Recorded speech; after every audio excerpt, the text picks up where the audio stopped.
Good afternoon. Welcome to the formal meeting of the Phoenix City Council. Thank you for joining us. We'll call the meeting to order and begin with roll call. Councilman DeCiccio? Here. Councilmember Garcia? Here. Councilman Nowakowski? Here. Councilwoman Pastor? Here. Councilwoman Stark?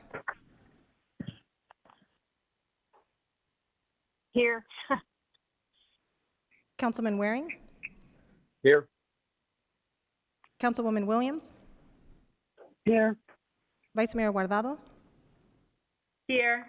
Mayor Gallego? Here. Interpreter Mario Barajas is available in the council chambers if any Spanish speakers need assistance. Will the city clerk please read the 24-hour paragraph? The titles of the following ordinance and resolution numbers on the agenda were available to the public at least 24 hours prior to the council meeting and therefore may be read by title or agenda item only. Ordinances number G 6686 and 6694 through 6696, S 46550 through 46598, and 46600 through 46607, and resolutions 21820 through 21823. Wonderful, thank you. Vice Mayor, do we have a motion on boards and commissions? Yes, Mayor, we have a motion. No, we don't today. Yes, we have a motion for boards and commission on item 1. I'm sorry about that. So motion to approve mayoral and city council appointments? Yes. Second. Motion and a second. All those in favor, please say aye. Aye. Aye. Any opposed? Aye. Motion carries unanimously. Next, Vice Mayor, do we have a motion on the order of the meeting and to suspend the rules?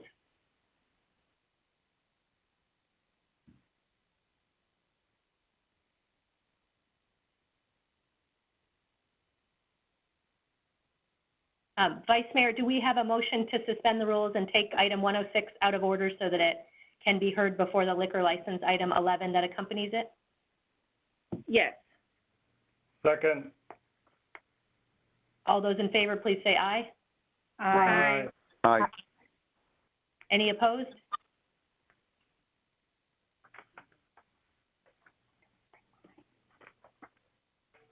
Passes unanimously. We will next go to item 106, Entertainment District Exemption Application. Vice Mayor, do we have a motion on item 106? Yes, we have a motion for item 106, Entertainment District Exception Application 129 and 833 North First Avenue. Second. We have a motion and a second. All those in favor, please signal aye. Aye. Aye. Any opposed? Mayor? Oh. Yes. Mayor, just to clarify, I think we had a misprint on the written thing, but in the agenda, it's correct. It's 829 and 833 North First Avenue. So that was staff mistake in writing it down, but the item is 829 and 833. And I guess Vice Mayor, then you confirm that you meant 829? Yes, there was a typo on the paper, yes, 829. Thank you. Wonderful. So, City Manager, I believe that passed unanimously. Do we need anything additional? Madam City Clerk, do we need anything else? Mayor, we are sufficient with that. Wonderful. Thank Thank you. you. Good collaboration. Vice Mayor, do we have a motion on liquor license applications? Yes, we have a motion to approve items 2 through 15, noting that item 15 is as revised. Second. We have a motion and a second. Roll call. DeCiccio? Yeah. Garcia? Yes. Nowakowski?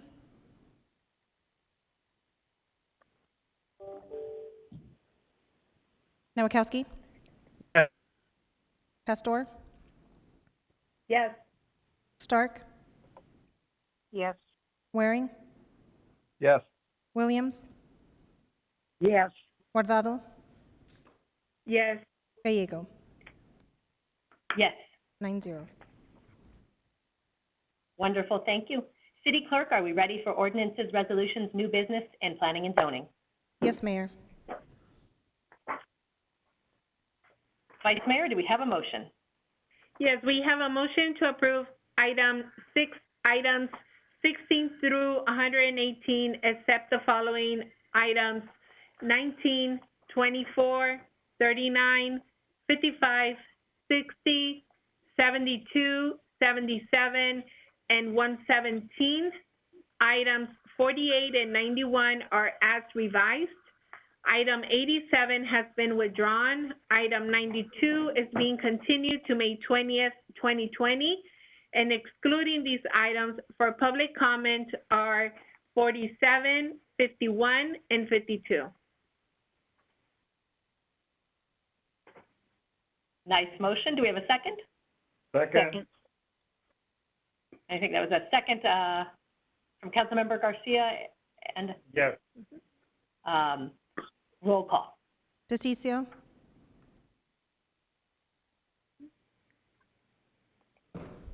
DeCiccio, Yes.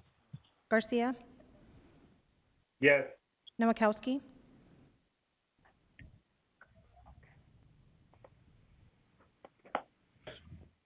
Nowakowski, Pastor, Yes. Stark. Yes. Yes. Thank you. Waring, Yes. Williams, Yes. Guardado, Yes. Gallego. Yes. 9-0. Wonderful, thank you. We next move to item 19, which is a payment ordinance item to Flow Right Pump and Repair for a 10-inch filter with micron screen for Encanto Golf Course. Vice Mayor, do we have a motion? Yes, we have a motion to approve item 19. Second. We have a motion and a second. Any council member comments? Roll call. DeCiccio, Yes. Garcia, Yes. Nowakowski,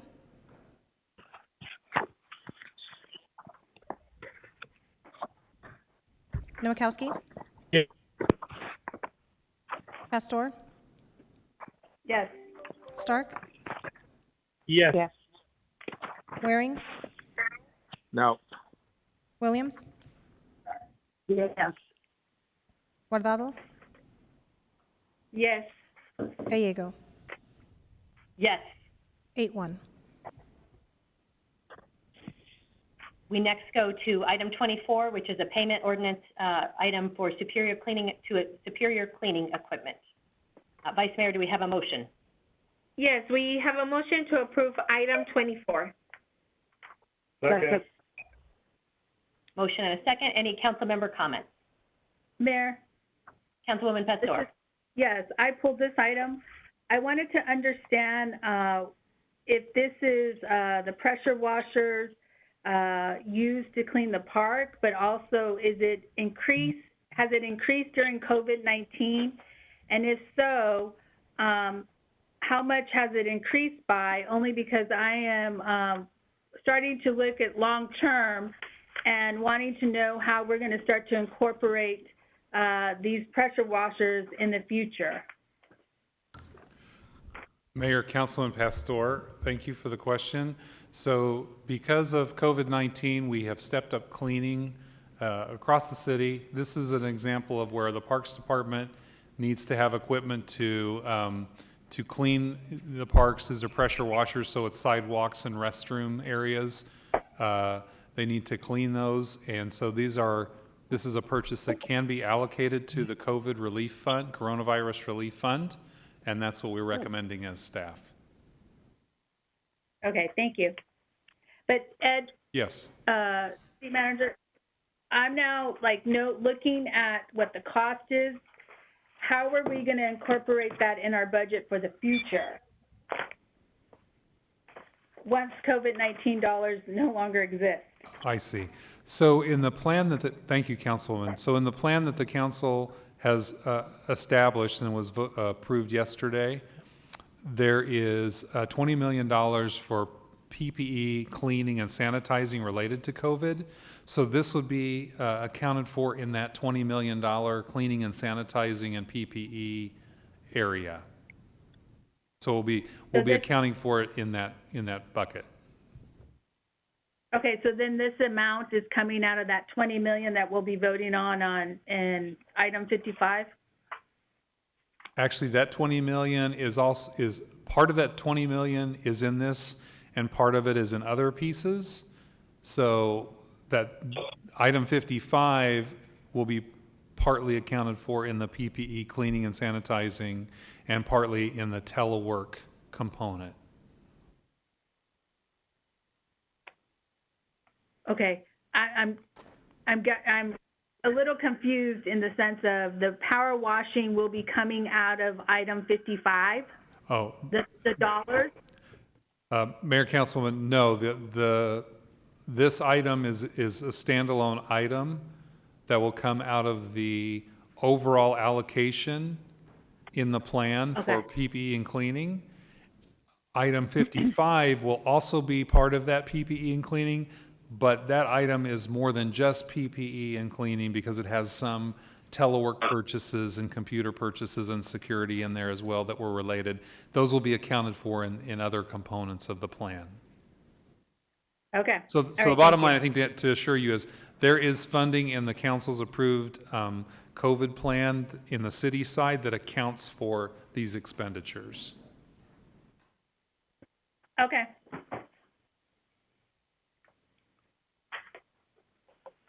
Thank you, Councilwoman. Thank you, City Manager. We have a motion on the table. Roll call. DeCiccio? Yes. Garcia? Yes. Nowakowski?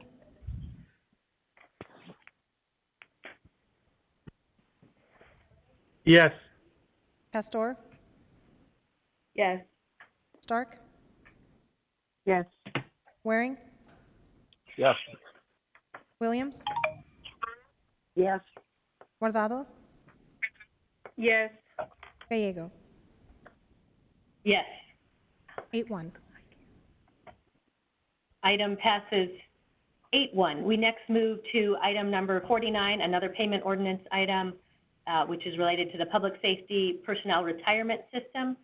We'd like to note for the record that Councilwoman Williams will not be participating in this vote. Any council member comments or questions? Roll call. Mayor, we need a motion. Oh, thank you. Vice Mayor. Yes, I would like to make a motion to approve item 39, Public Safety Personnel Retirement System. Second. Motion and a second. Now I'll roll. second it. Please second.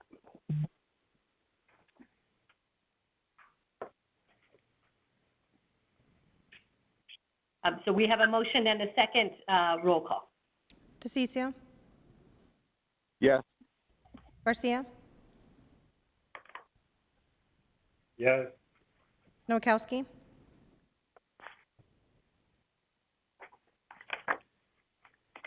Yes. Pastor?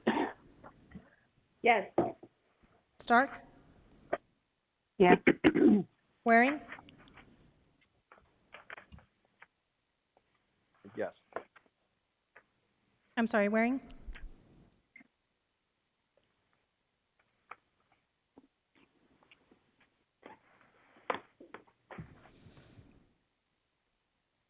Guardado? And did he? I did hear Councilman Waring. Okay, did he say yes? Sorry, Mayor. Yes. Oh, yes, he was a yes. Yes, thank you. Guardado? Yes. Gallego? Yes. Yes. 8-0. Thank you. Well, we next move to item 47, authorization to enter into contract with Central Arizona Shelter Services. An exciting vote following up on our plan to fight homelessness. We will be able to move forward and work with our partners at CAST to make sure our vulnerable members of our community have safe shelter. Vice Mayor, do we have a motion? Yes, we have a motion to approve item 47, request authorization to enter into contract with Central Arizona Shelter Services. Second. Motion and a second. We will go to Lisa Glow for public comment, our Central Arizona Shelter CEO, CAST CEO. Can you hear me? We can. I will be really brief. Thank you, Mayor, members of the council, and staff for your diligent work. So we are here in support.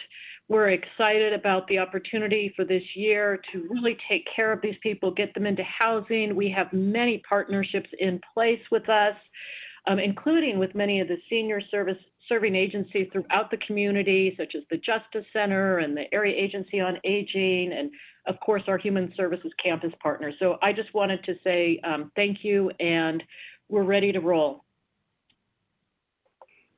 Wonderful, thank you. We will next go to Craig Tripkin, followed by Barbara Lukowitz, if they are both still interested in.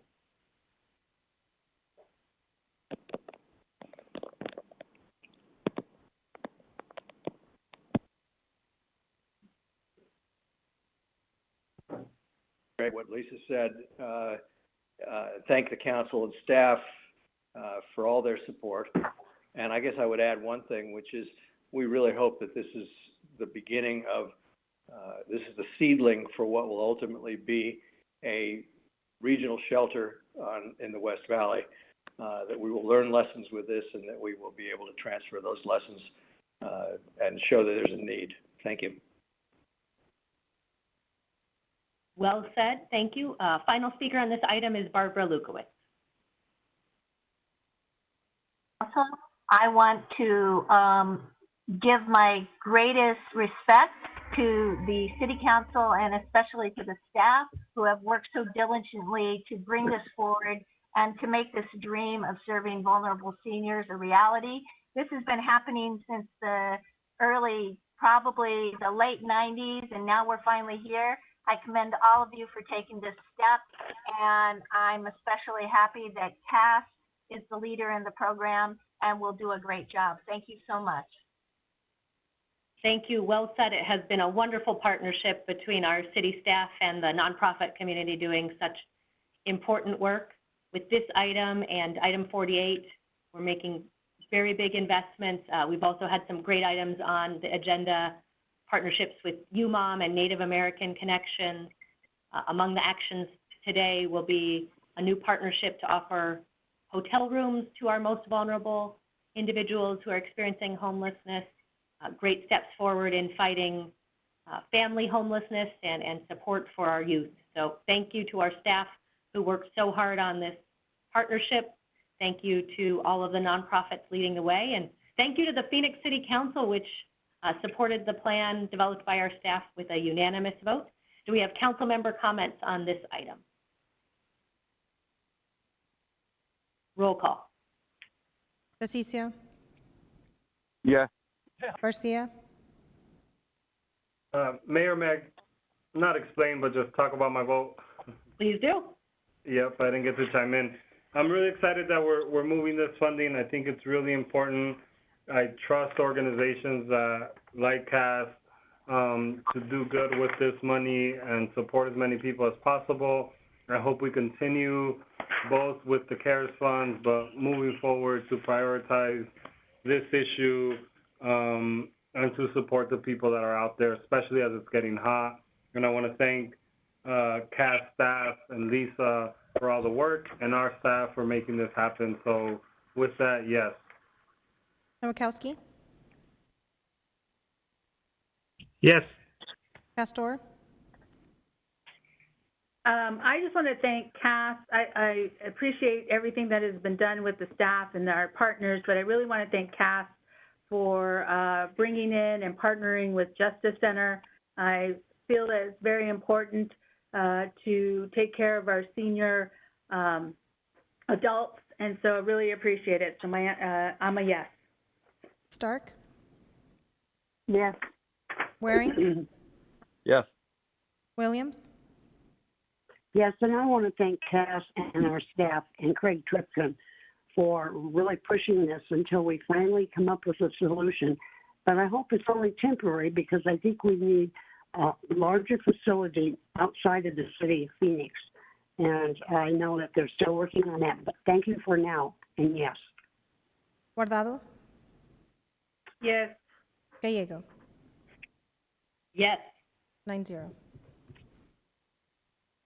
Wonderful, a great move forward in the city of Phoenix, and more work to come to support our most vulnerable. The city council has another unanimous vote in support of fighting and ending homelessness, and we continue that good work with item 51, which is a contract with UMOM. Vice Mayor, do we have a motion? And I'm sorry, we will take items 51 and 52 together. Vice Mayor, do we have motions on 51 and a motion on 51 and 52? Yes, I would like to make a motion to approve item 51 and 52. Second.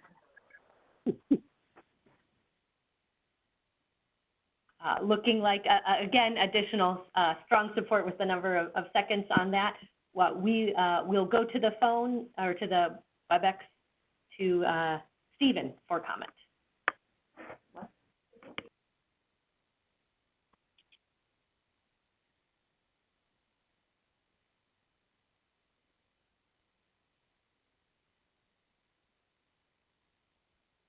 Mayor, this is Denise. It appears that Stephen is not on the line currently. Wonderful. Stephen, I believe, was going to speak upon, on behalf of UMOM and encourage the council to support this item. Council member comments on items 51 and 52.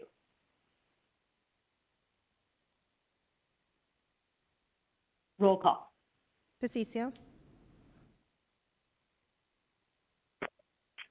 I'm not. DeCiccio.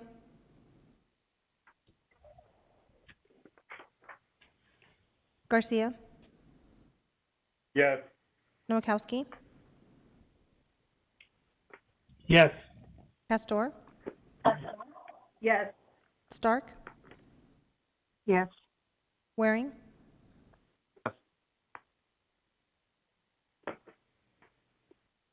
Waring. Yes. Williams. Yes. Guardado. Yes. Gallego.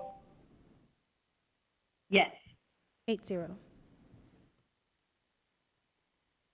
Wonderful. Thank you. Thank you to you, Mom, for being such important partners and keeping our families in a safe situation. We next move to item 55, which is related to COVID-19 response efforts. Vice Mayor, do we have a motion? Yes, I would like to make a motion to approve item 55. Second. Motion and a second. Mayor? Councilman Williams. Councilman DeCiccio. Mayor? Yeah, I have a Councilman problem. DeCiccio, please For whatever go ahead. reason, I don't think you guys heard my yes. I'm sorry. On the other Strong vote? support. Okay, support for you, Mom. Thank you. Yes, yeah.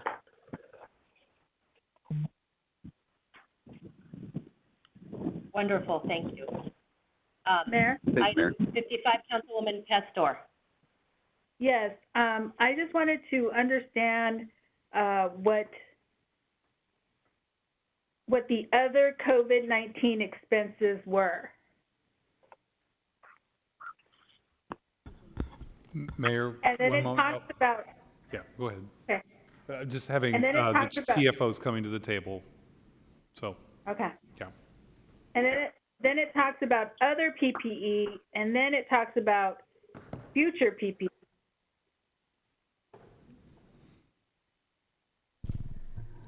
Thank So you, is this- Mayor. Yes, thank you, Mayor, City Council. So other COVID-19 expenditures would be things like the plexiglass, security services for the pay stations to keep people apart, those types of expenditures. Anything other than PPE. Okay. And then So, future, the question uh-huh. about the future estimated, Denise? Right, so then the future estimated, these are just things that we're like we got some information from all the departments to kind of forecast what they know could be future costs that we would be seeing, and that's what we put there in that category. So, Okay, you know, how many so more masks do we need to get? How many more gloves do we need to get? That kind of forecast. So my question is testing related. What does that mean? I'm sorry, Councilwoman, can you repeat that? It says testing related. We just authorized dollars for testing.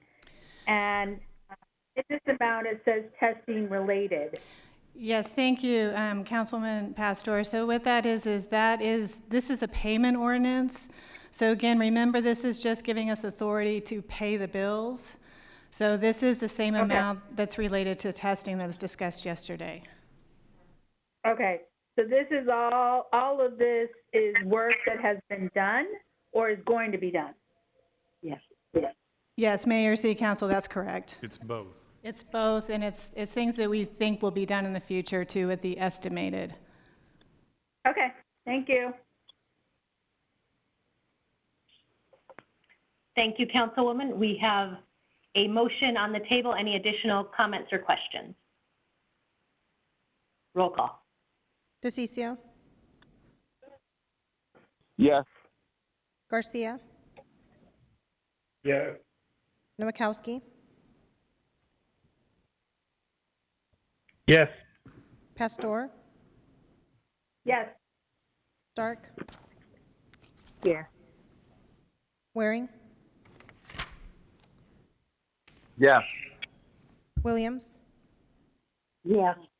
Guardado, Yes. Gallego, Yes. 9-0. Wonderful. Thank you. Thank you to our staff for working so hard on key issues like safety equipment. We next move to item 60, which is the public hearing prior to the adopting the local alternative spending limitation for the November ballot. This is the first of 2 public hearings that the city is required to host prior to placing the alternative expenditure limitation on the ballot. Again, want to thank our advisory committee who has served the city and advised us at our policy session on April 15th. I will open the public hearing. We do not have any members of the public here to provide comment. So I will close the public hearing. We do not need to take action on this item today. So we will go to item 77, which is a revision to the Phoenix City Code Small Business Enterprise Participation Program and an extension of the sunset date. Would our city clerk please read the title? Item number 77 is for ordinance G6696, an ordinance amending section 18-112 of chapter 18, article 6 of the Phoenix City Code relating to the Small Business Enterprise Participation Program to extend the sunset date. Very nice. Vice Mayor, do we have a motion? Yes, we have a motion to approve item 77. Second. Any council member comments or questions? Roll call. DeCiccio, Yes. Garcia, Yes. Nowakowski, Yes. Pastor, Yes. Stark, Yes. Waring, Yes. Williams, Yes. Guardado, Yes. Gallego, Yes. 9-0. Wonderful, thank you. We next go to, 117 is next for our city staff? Yes, Mayor. Wonderful. 117 is a zoning case in Councilwoman Pastor's district. If it's okay with the Councilwoman, we'll begin with the staff report. Sure. All right, we will welcome Alan Stevenson, our Planning and Development Director, to provide a staff report. Good afternoon, Mayor, members of Council. We will pull up the PowerPoint here in just a second. This request is a rezoning request from R5 mid-rise to PUD. The council heard this request and granted the R5 mid-rise zoning back in March of 2019. As part of that approval, the city council directed the applicant to pursue a PUD rezoning case to change the zoning from the R5 mid-rise to a PUD and work on some additional design details with an appointed architectural review committee that they worked with. It is a 2.94 acre gross site. It is a mixed-use project, predominantly residential project. Staff does recommend approval per the memo with some revised stipulations that came out earlier today that you all should have received a copy and was posted on the website as well. The subject site location is the north east corner of 7th Street and Thomas Road, shown here in yellow. That is the parking lot of the Phoenix Country Club development. This is the zoning map that shows the R5 mid-rise zoning that was granted within that area as part of your approval in March of 2019.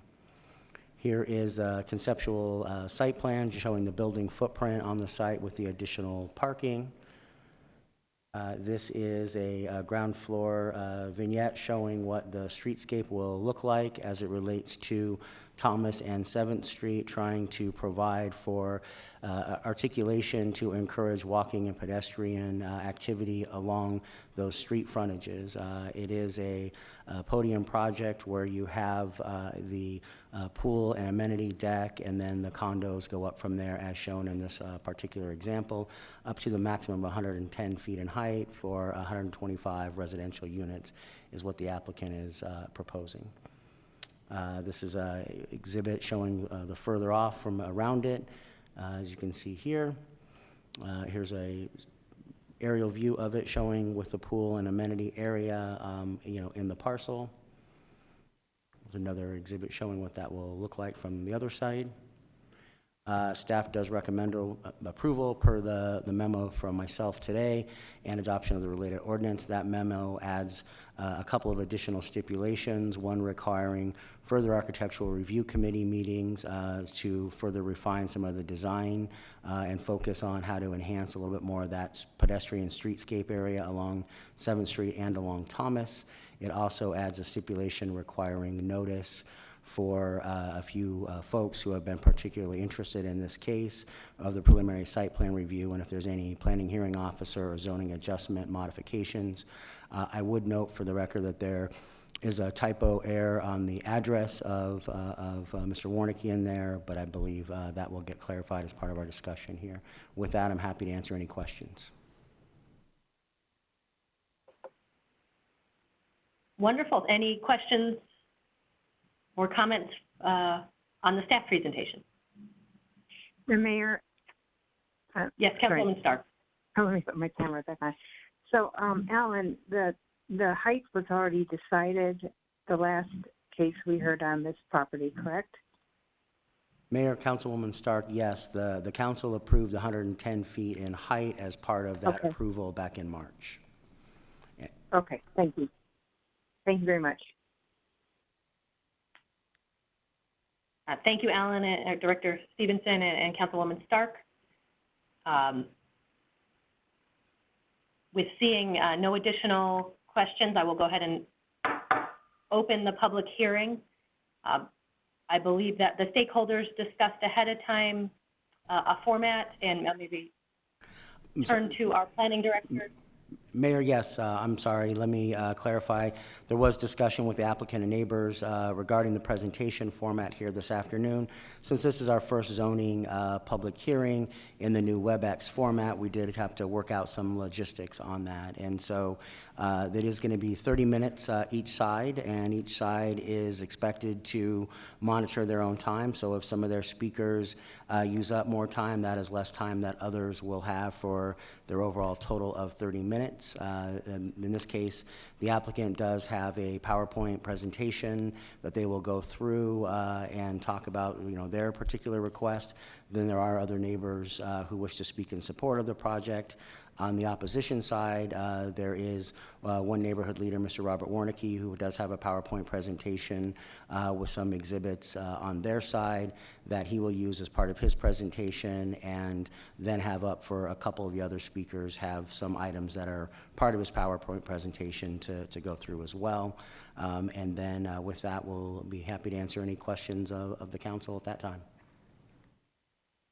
Wonderful, thank you. Councilwoman Pastor, does that sound good or correct?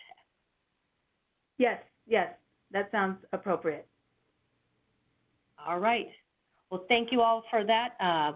We will begin with the applicant, Jason Morris. Will be representing the applicant. Thank you, Mayor and Council, and I appreciate you giving us an opportunity this afternoon. I hope all of you are well. Are you able to hear me?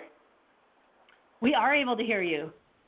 All right, wonderful. Thank you very much. I will be going through a very brief PowerPoint presentation with essentially a handful of slides, but I'd like to begin by reiterating, we're actually having a little bit of a challenge sharing our screen. I think we need permission. Yeah, there we go. Yes, congratulations. You're making history as the first to do this, but we can now see a PowerPoint. It's all I ever imagined as a child. Thank you.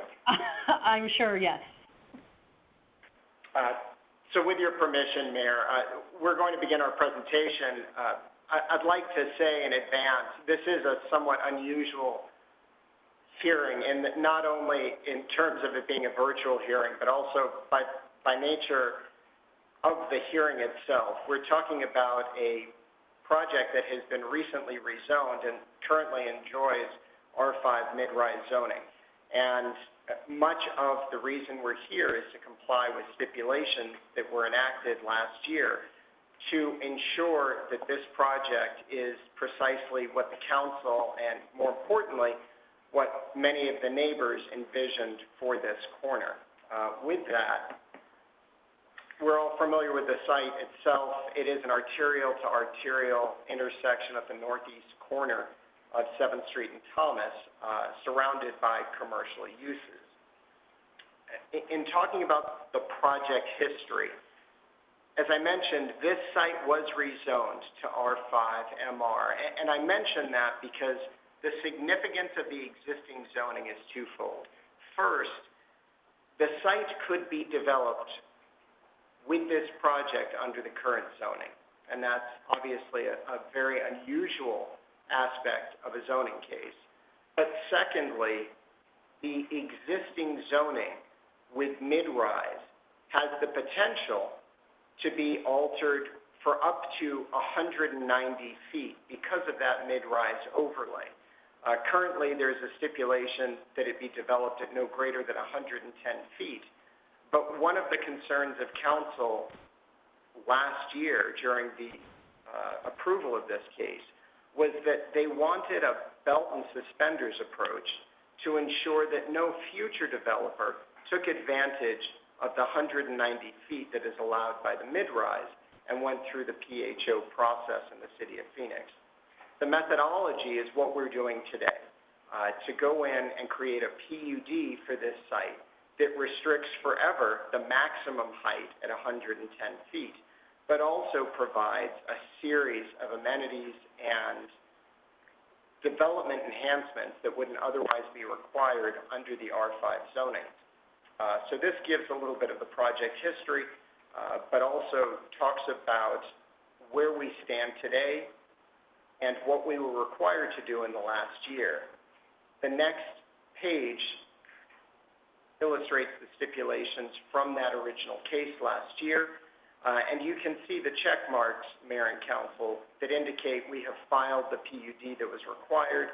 We're still within the 110 maximum feet overall. We have formed an architectural review committee. Again, very unusual for a case of this nature, but we were asked to do so by the council and did so. We had 6 separate meetings between October and February of that architectural review committee, and that resulted in the development of 9 pages of development standards.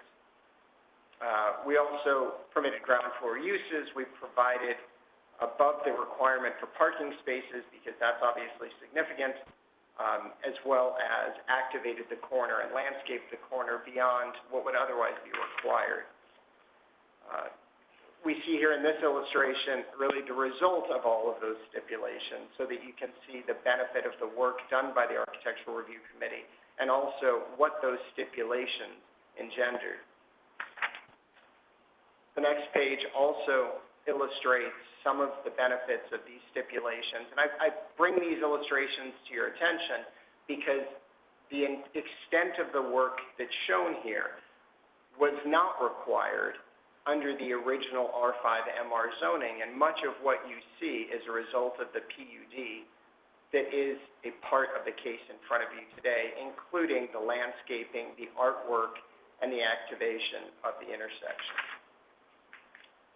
This next exhibit is really, I think, key to where we are in the procedural process of this case, in that it's a memo from the planning director indicating where this case stands. This was done in advance of the public hearings. And the last bullet point reiterates my earlier point, which was this applicant may move forward under the existing zoning that was granted last year, but has instead chosen to abide by the stipulations and enhance the case via the PUD. I believe we will be hearing from the opposition. It's unfortunate, and it has not been through lack of communication, but we still do have some of those who were opposed. They were opposed to the original zoning case, and they have remained opposed to many aspects of this case, despite the fact that it has gotten to become, much of the support that we now have and that you've seen in your packets is a result of not only the new building design, the fact that compromises were made from the original 164-foot building to where we are at 110 feet today, but also the enhancements for the public along the outside of the project. So we would anticipate that we'll hear about the Architectural Review Committee, and we may hear about their view of the design for the intersection. But I think it's important as we look at criticisms of this intersection that we understand and appreciate what we're dealing with as a backdrop and where the baseline is of the intersection. And I think we can all agree that this intersection can benefit from an $85 million capital investment, because as we look at the vacant northwest corner that was previously a check cashing store that has subsequently gone out of business, and a vacant office building just north of that.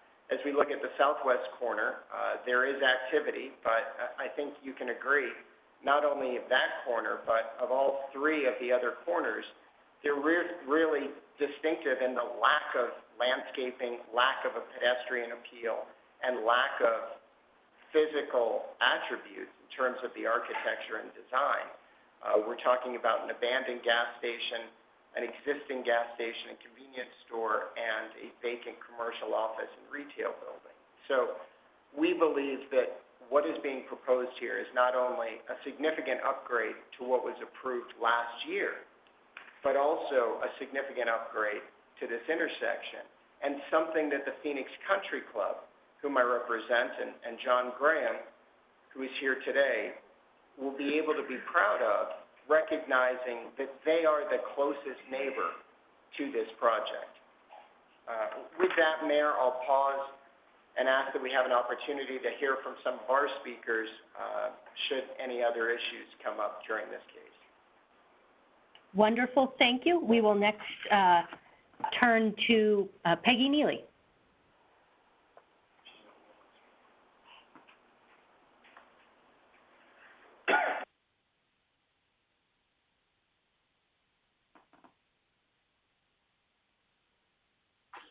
Good afternoon. Can you hear me? We can. Good to hear all of you, not see all of you, but hear all of you. Thank you for letting me speak. I just have a couple of quick questions, if I could. How many people are actually still on this webinar? Is there a number? I see 35, but some of them are individuals who are here for homelessness and for Okay. public comment. And that is my comment. I have been working with those that are in opposition to this project.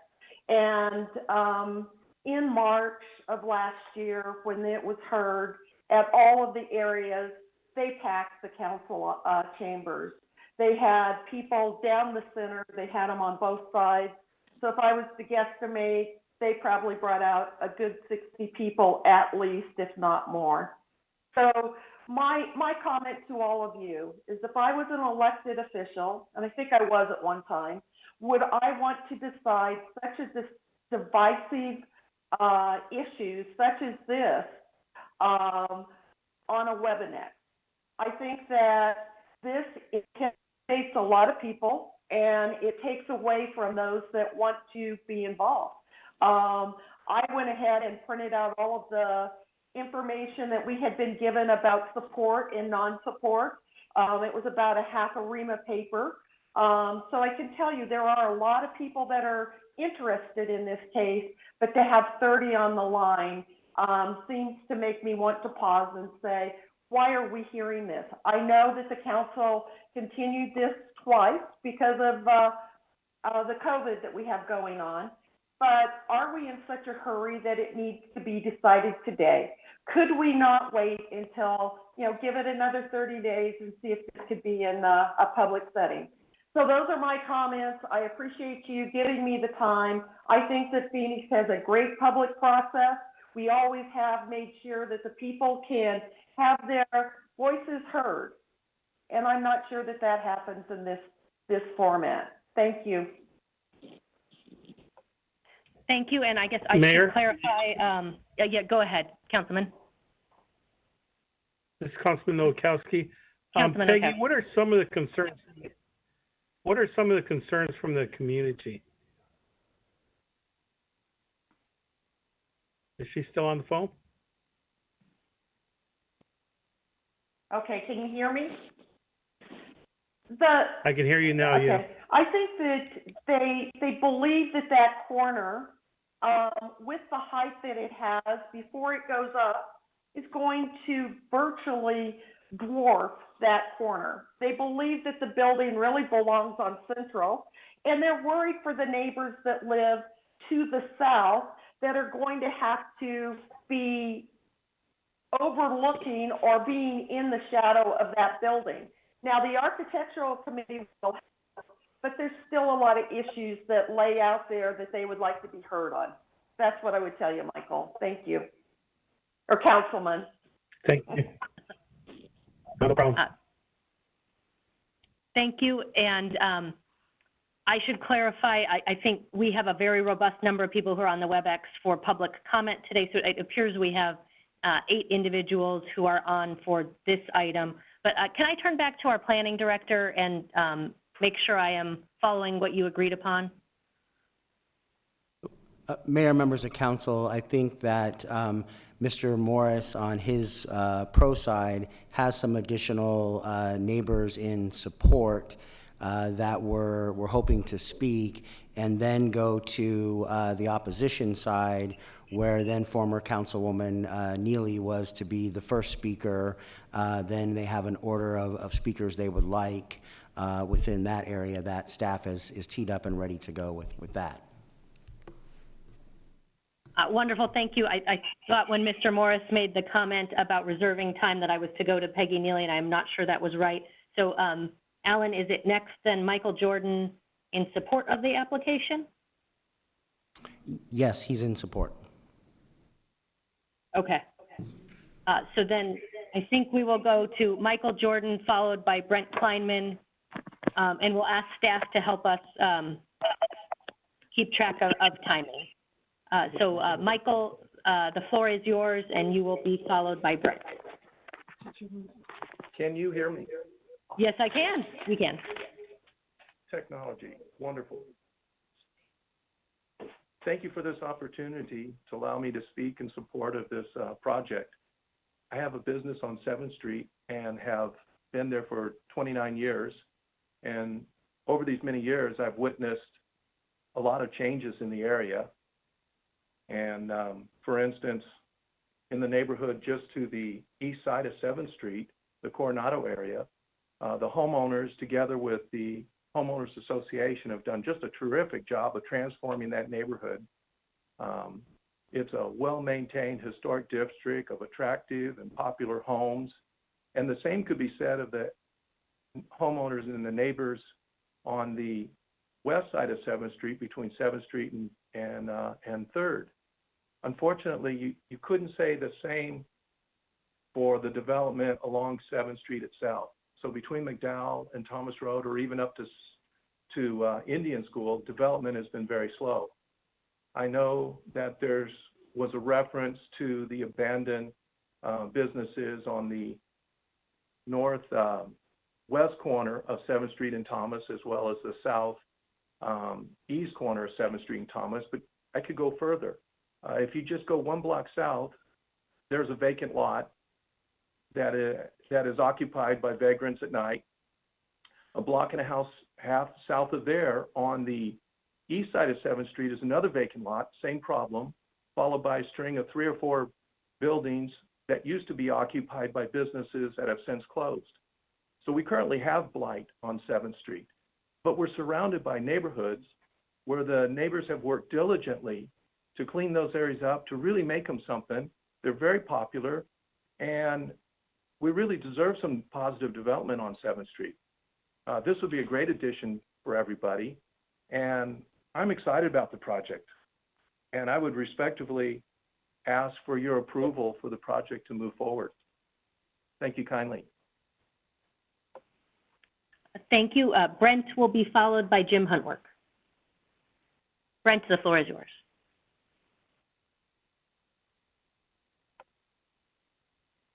Am I ready to be unmuted, or am I?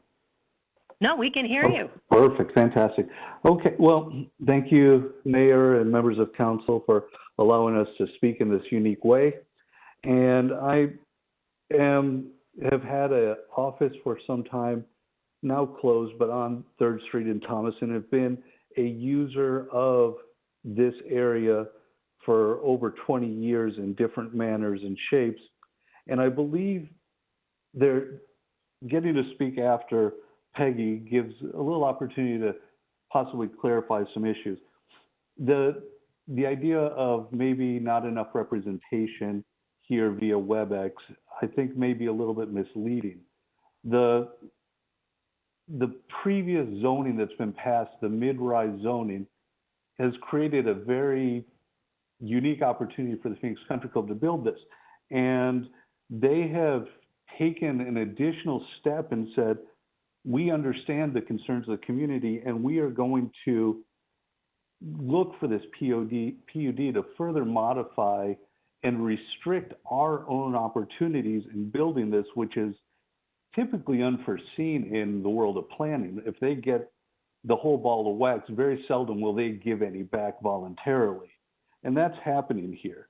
And the stipulations that have been put in front of the developer, they've answered, they've agreed to, they've worked with, in good faith, I believe, the neighbors and the neighborhoods to reach agreements wherever they can. So this is a great project for the 7th Street Thomas area, with the potential to create new developments both east and west on Thomas Road, as well as north and south on 7th Street.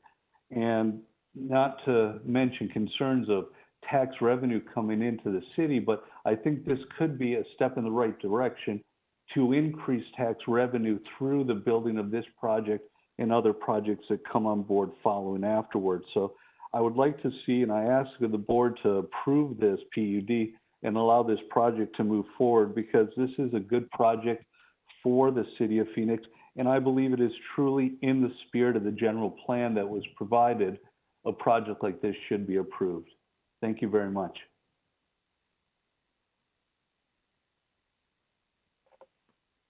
Thank you. And can I check in with our staff on the 30 minutes? Where are we right now? Yes, Mayor, thank you. There are 18 minutes left. In the applicant's presentation? Yes. Yes, Mayor. Okay. Thank you. We will next go to Jim Huntwork, followed by Jim Mahoney. So Mr. Huntwork. Yes, can you hear me? Yes, we can. Great. Madam Mayor, I live at 374 East Monte Vista Road, which is south of Thomas, about 250 feet west of 7th Street in the Los Olivos Historic District. I want to focus specifically on blight. The opponents of this rezoning have claimed that height equals blight in various slogans, literature, and on their blue signs that are throughout our neighborhood. But real blight is something different, and it has taken root and is spreading along 7th Street in the vicinity of my home. Shuttered buildings like those on the corners where this project will be located, chain link fences, graffiti vandalism, vacant lots where homeless people gather, strip joints and head shops, street racing late in the night, and even prostitution and drug dealing. That is the true face of blight. Height is just a development tool. If used wisely, it can solve problems. In this case, the 110-foot height limit that will be set in the PUD will leave space to preserve as much parking as possible for the Phoenix Country Club and allow the new development to be confined to the commercial corner as far as possible from existing residences. These are great accomplishments using height as a positive tool for development. Real blight is the enemy that we face together. To protect our homes and neighborhoods, we need to reverse the deterioration along 7th Street.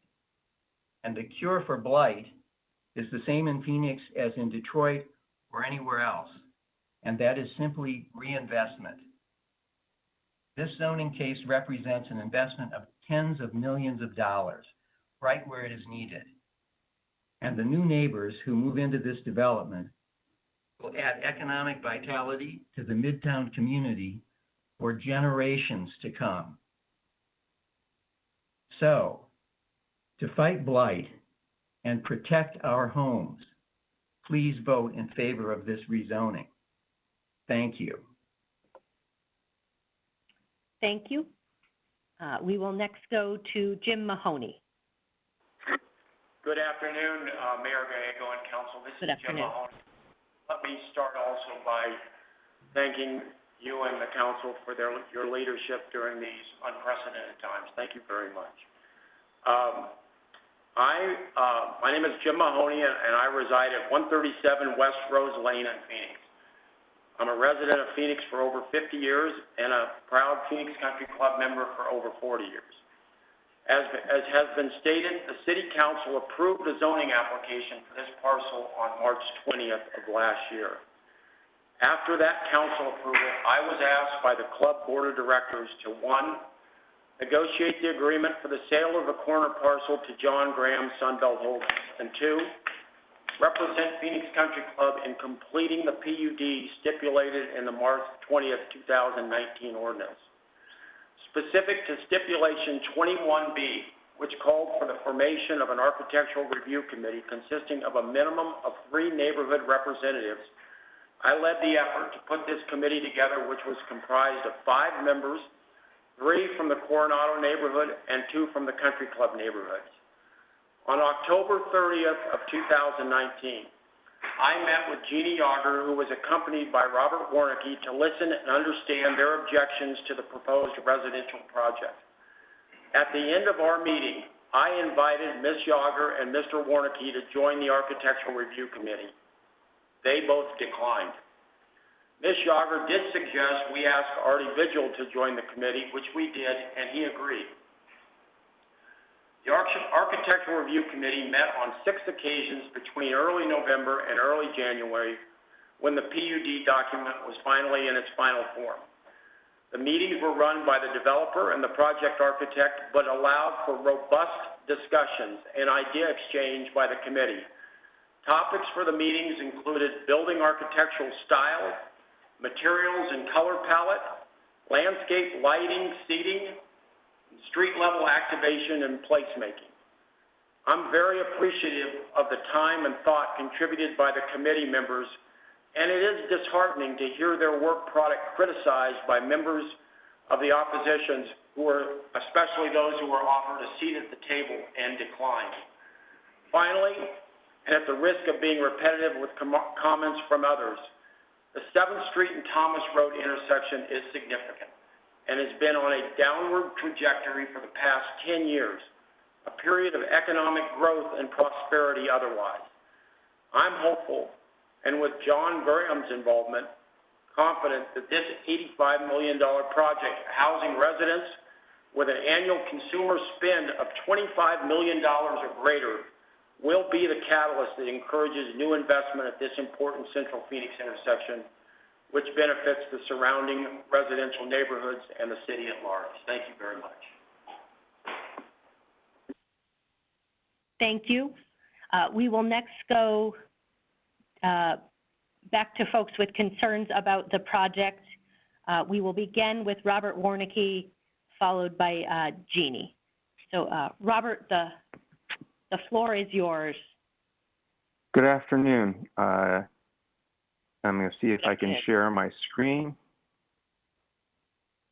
See if I can make this happen.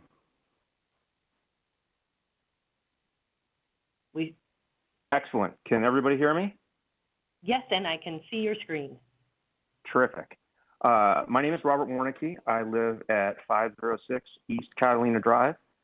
I'm one of the neighborhood leaders in the area, and we're opposed to this project, and I would like to tell you why. The Stop the Tower sign, I believe you've all had the opportunity to see them because we put them up everywhere. And I want to give you a little bit of an idea. I don't know if you can see my cursor. La Hacienda neighborhood is here. This is where I live. This is the Coronado neighborhood, and then up in this corner is Country Club Park. That's where Jeannie Yager lives. And then these two streets here are around the Country Club, and we have members of the opposition that live in this area as well, Tom Chauncey and Dr. White, for instance. In red, right here, is the proposed tower and parking podium, and you can see from this angle that it is out of the area where these types of buildings should be built. The village core ends at 3rd Street, and the height is recommended in the village core in the general plan. And we have a Midtown Policy TOD plan that permits additional height and intensity and density near the light rail stations. This location is over a half a mile away from the light rail station. So even if the Midtown TOD plan applied to this area, and it doesn't, it stops on the other side of 7th Street, it would recommend a height of 60 feet. Last time this was before the council, the recommendation by the city planners, having reviewed all the planning documents, including the general plan and the Midtown Policy TOD plan, they recommended 60 feet. The project is currently at 110 feet, and in talks with the developer and the applicant, they couldn't build it for less than 164 feet. Then they couldn't build it for less than 145 feet when they got to the Planning Commission, and the Planning Commission suggested that should be the cap. And then when the City Council approved it at 110 feet, but not as a high rise, as a mid-rise, we thought that they were done because they told us they couldn't build it for less than 145 feet. Turns out they can build it for 110 feet. And I suggest to you today, they can build it for less than 110 feet, and they should build it at less than 110 feet. You just saw this image a few minutes ago for a while. These are the three corners, and then this is the Country Club's proposed corner. I'm showing you that because they didn't show you this. The top of the screen is the corner is how it used to look, and the bottom of the screen is pretty much how it looks today. As you can see, the Country Club meticulously can take care of all of the all of the, my wife just interrupted me, I'm sorry, can meticulously take care of all of their greens, but they can't seem to keep the plants that they used to have along 7th Street and Thomas alive. Why are we here? Why am I upset? I live in La Hacienda. It's in this area here. And this is why zoning entitlements, height causes blight. As you see, my neighborhood, RW is not zoning, that's actually me. My neighborhood is surrounded by R5s and then HR, over here a PUD of 70 feet. And then as you get closer to Central, you have high rises along this corridor and you have high rises on 3rd Street. By putting a 110-foot PUD here with a high-rise entitlement already on 7th Street here, what we're looking at is the future. The future of my neighborhood is to be surrounded by high-rise buildings. What happens when you're surrounded by high-rise buildings? Up here, Jason Morris's last project is Crescent Midtown. All of these single-family homes here were torn down because for decades they had been blight.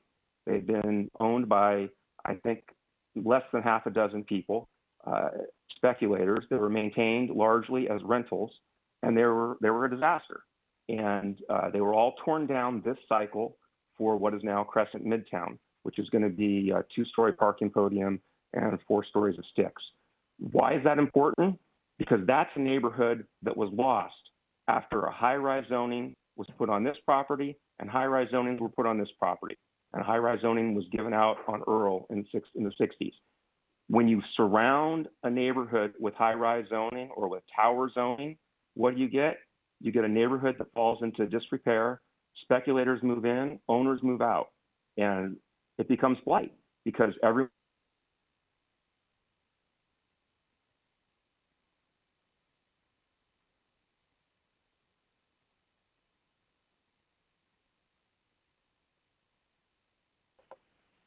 Robert, I have lost your sound.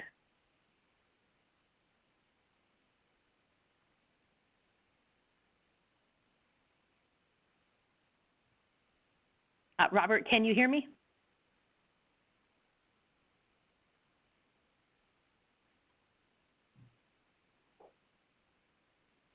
Okay, I think we're going to go ahead and go to Jeannie, followed by Tom Chauncey. So, Jeannie. Hi, can you hear me? Yes, we can. Thank you. Super. This is my first time, so I was a little Twitter-pated about it. Good afternoon, Mayor Gallego and City Council members. I appreciate the time to speak to you today. As part of the original March 2019 motion, there were a couple items in there that that Councilwoman Pastor put in to appease the opposition. And one of them had to do with the overflow parking at the Country Club on big events, because it does overflow into Country Club Park and the neighboring communities. Another was, yes, the architectural committee, that the developer was to reach out to the neighbors, because this was a majorly contested case. And with that, we did meet with Jim Mahoney, because he realized that we had claimed that the stipulations had not been met from that original motion, and reached out to me, and Robert and I met, and we said, well, one of the items is that committee. And he said, oh, well, we have one. And he said, well, you didn't reach out to us. And he said, well, why would we want anybody that was opposed to this project on that committee? And you have to realize this is a month and a half after the PUD was submitted to the city. Whoa, surprise. We asked him at that meeting to at least include Artie Vigil on that committee. He's from Coronado. He's an excellent architect. He's got wonderful ideas. John Graham is very familiar with him. So that is my recollection of that meeting. It is definitely a contrast to what Jim's recollection is. So I did want to clarify that. Okay, so I guess we're gonna have a couple things on the screen, and I'll see what Robert's gonna put up first. I have a Lego display, which I think tells a lot about what the perspective of a 10-story or 110-foot building is going to be on that corner. Robert? I think they kind of whipped past. I did send out to all the council people on Monday photos of the Lego display. It shows at the intersection of 7th Street and Thomas, all the 1- and 2-story buildings in that vicinity. There is an occasional 3-story, and it shows the 2-story clubhouse in red of the country club. Now, it is on a plat, so it is to scale, just blown up to about a 3 by 4 foot dimension. And the tower is depicted in a height of 10 Lego blocks, as close as I could come to what might be 110 feet. And you'll see the buildings around it. 1 Lego block is 1 story, 2 Lego blocks is 2-story. It is totally wrong for that area. It belongs on Central. We're not saying don't build something. We know John Graham will build something very suitable and great for that corner. We want the height down. Now, in the motion last March, the wording was by Councilwoman Pastor, and I would like to recall everybody's memory, was it could be less, 110 feet or less. And we want it less. I'm sorry, we want it less. And I don't know whether we can get the Lego thing back up, but go back to your inbox and your email and pull the photo of the Lego display. Another issue I think I've briefly mentioned is overflow parking. There was a picture that was sent to you that showed the overflow parking from last November's golf tournament at the club. Now, mind you, in the motion last March, little over a year ago in March, there was verbiage that the country club was to manage the overflow parking. My neighbor and I stopped counting at 65 cars. I can't hear anybody, and I don't know if anybody can hear me. If that is Robert, we can hear Alan, you. So can you nod your head if you hear me? Okay, great. So you guys can hear me. Okay. Correct, we can hear you, and Jeannie as well. Okay, so do you want me to continue? Okay, so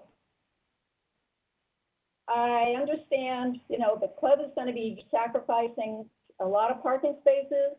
We do have our concern in Country Club Park, whether they are really going to manage the overflow parking. They're giving up a lot of spaces, then we have no sidewalks in Country Club Park. So to have the overflow parking, it's going to be mid-sized gatherings in the future that will spill over into our neighborhood, and this is totally not acceptable. At the Planning Commission, it was very interesting that, this height is wrong for that corner. It's going to stick out like a sore thumb. All the opposition, all that we're asking is to be reasonable and bring the height down. We know it's doable. The Kierland area is getting a 70-foot upscale building, underground parking, smaller parcel, and more lots, more units, excuse me. I want to jump over to, I received a copy of a letter that did go to all of you. And of course I can't find it, but basically, we like to think that Phoenix is a well-planned and well-administered city. And because of that, we want, you need to oppose this.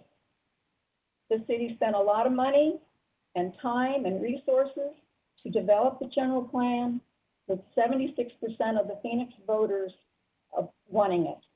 And at the time, 100% of the city council members voted yes. And I can call you out by name, basically. Mayor Gallego, you were a council person at the time. Councilwoman Pastor, Councilwoman Williams, the Councilman DeCiccio, Nowakowski, and Warren. You need to deny this application. You voted yes for the general plan, and you should vote no on this PUD. Bring the height down. That height belongs closer to Central. If you want to know whether my neighbors oppose this, Country Club Park is, to explain where that is just below Thomas and just south of the Country Club. Drive through there and take a gander at all the blue stop the tower signs. Thank you so much. I would appreciate a denial on this, get the height down, make it suitable for that neighborhood, that area. It doesn't belong there. Thank you. Thank you so much. So we're going to do a quick timing check with our staff and then go to Mr. Warnicki. Mayor, there's 14 minutes and 5 seconds left for the opposition side. Wonderful. And so Robert will go to next, and then he will be followed, and he will turn it over to Tom Chauncey. Robert, the floor is yours.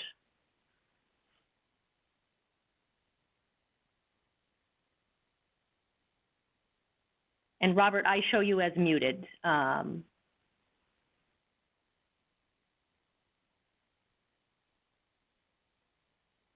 they hear me?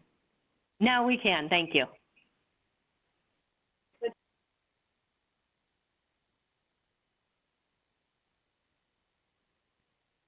And then I show you as muted, Robert, again. If I could just get you to, okay, so I'm going to assume that you can hear me. I can't hear anybody. I apologize for that. We're all just learning new things here.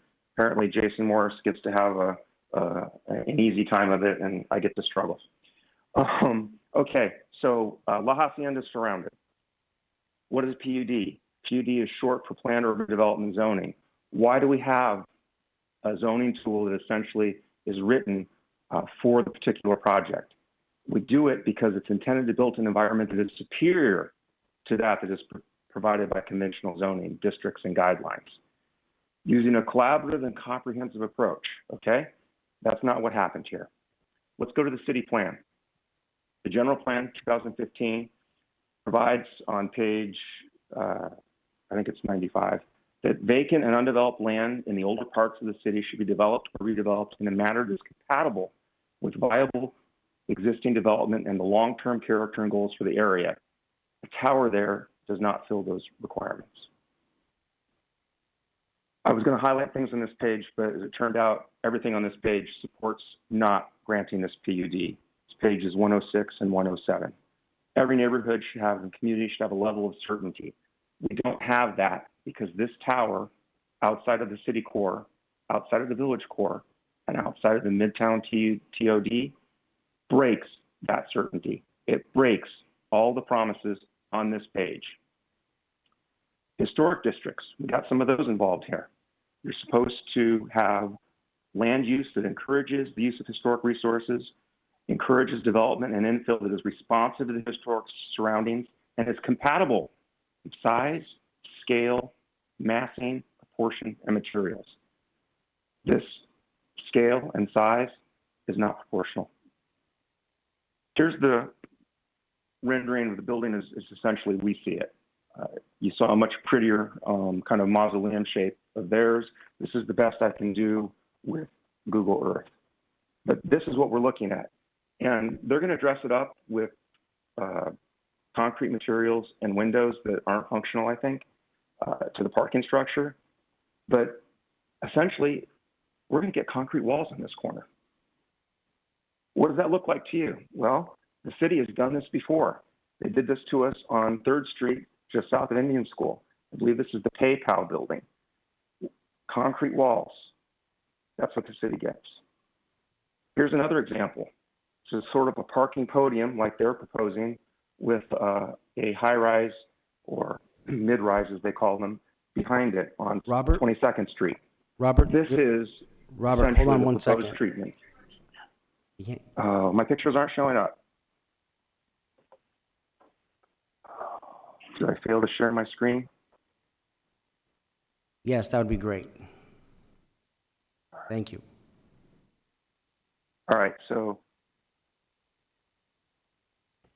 if I could get you guys to bear with me for just a second, I apologize.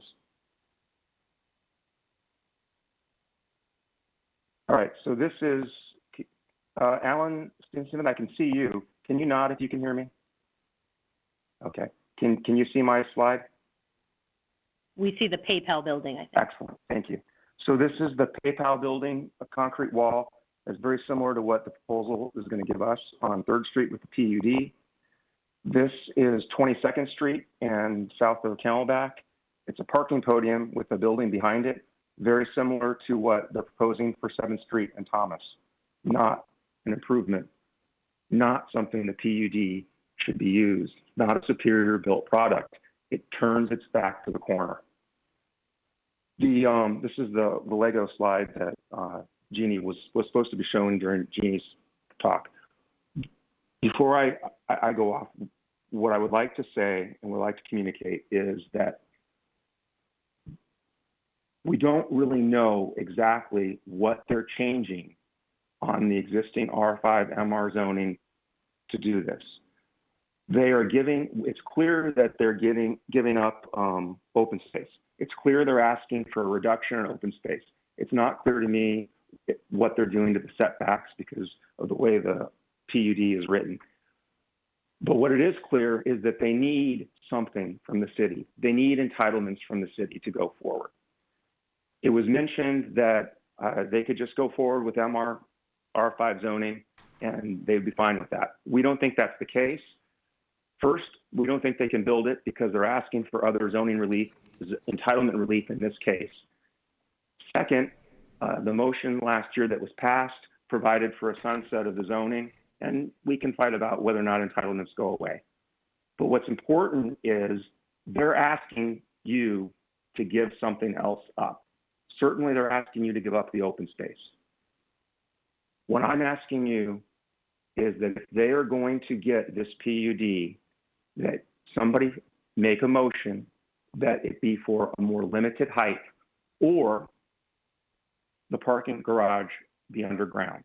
There's another PUD that was recently proposed for the Kierland area that's at 70.5 feet, concrete, condominiums, has all underground parking. We think they can do it. In this case, this applicant always says, no, I can't do that if he's asked to do something. I ask for somebody to step up and make that motion. I know that my council person is in favor of some kind of tower project on this corner. I ask that this time around, let's have a vote on something that could benefit the neighborhood. Let's have a vote on a stipulation for less height. I know that usually the council persons follow the lead of the council member whose district is in. Something that happened at the Planning Commission is very telling. One of the planning commissioners looked at this and looked at the height and said, 2 wrong votes don't make a right. And she voted not to recommend this rezoning case. I ask you to follow her lead. I ask you to say that to vote for this PUD is not in the best interest in my city. It's too tall for the area, it turns its back to the corner, and it puts a parking garage on a major intersection. That doesn't make sense. That's bad planning. Thank you very much for your time. Thank you so much. We will next go to Tom Chauncey. Thank you, Madam Mayor, members of council. I'm not sure how this audio is working. I'm trying either the computer or the phone. Alan, could you help in that regard? Which am I supposed to be using? We hear you well. We hear you just fine. Okay, well then we'll go with it. this will be a little bit scattered because we're trying to do our best with Robert at a distance, and it kind of shows the wisdom of Peggy Neely's suggestion that we not try to do it this way. There's been discussion of parking. This is a drive through the parking lot, no specific day. Well, the date is there, but they had nothing specific going on. And this is where this high-rise tower is going. The fact is, the Phoenix Country Club threw a Hail Mary pass when they were thinking they were going broke because they couldn't pay their debts. And when they met with Stanton and Councilwoman Pastor, 3-4 years ago, and the first time I heard about it, they came out of the Phoenix Country Club. Members said it's been approved by Mayor Stanton and by Councilwoman Pastor, so it's not a problem. Well, she did not have the benefit of the neighbors at that point, and she didn't have the benefit, I don't think, of the history of the club of misrepresenting what they do. Robert showed you briefly the lovely landscaping that was there when I moved into that neighborhood 40 years ago. They've allowed it to die, and then they've used that as the premise. In fact, they contributed to the destruction of that intersection by taking the largest portion of it and making it look absolutely ugly. And now they're complaining that the other sides die too. Well, they contributed to that. The house next to Dr. White on the north end of this project was sold with the restriction that it would not be destroyed but would be lived in. The club used a shell buyer to buy it. They immediately dropped it and added to their country club parking.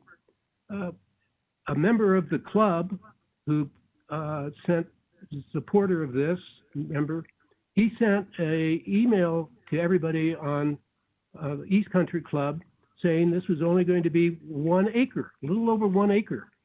And so it wouldn't affect their parking.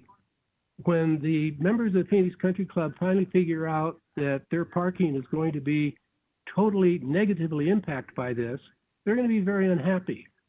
All that is true, and it takes away, I think, from the equitable argument of the country club. But I want to focus on just what is just very poor, rotten urban planning. First of all, as a member of the Phoenix Country Club, they've got 120 acres. They need to master plan it. Selling off the most valuable corner and putting a parking garage on the corner is incredibly bad urban planning. Allowing them to break the general plan, which everybody on this council and 76% of everyone that voted in Phoenix counted on and voted for, to allow them to break that is just inappropriate, improper, and shouldn't be allowed.